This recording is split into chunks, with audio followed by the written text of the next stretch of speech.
A Consellería de Infraestructuras e Mobilidade licitou as obras de mellora do firme en 3 estradas autonómicas, unha delas a AC308 o seu paso polo concello de Lousame.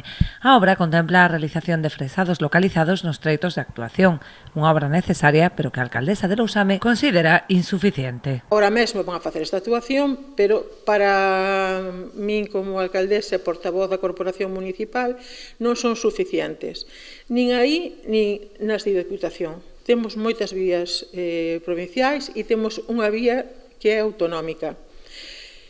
Os veciños do rural temos os mesmos dereitos que os veciños de outra parte da población. Temos os mesmos dereitos.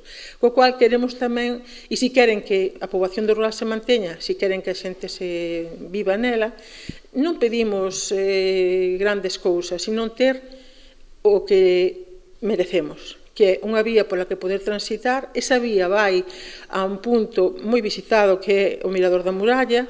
Teresa Villaverde fai un chamamento ás administracións, tanto provincial como autonómica, para investir no rural e impulsar obras tan necesarias como a nova depuradora, que permanece á espera do informe sectorial de Augas de Galicia.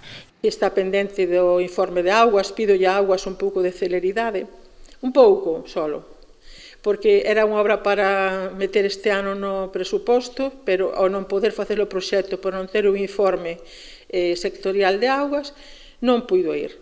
Pero vaise realizar a expropiación e esa depuradora iniciarase o ano que ven, unha vez que teña Augas o informe que ten que acometer. Nesta liña de colaboración entre administracións, o Concello vende a asinar un convenio con Medio Rural para a mellora da estrada dende o cruce de Silva Redonda ata a mina de San Fins.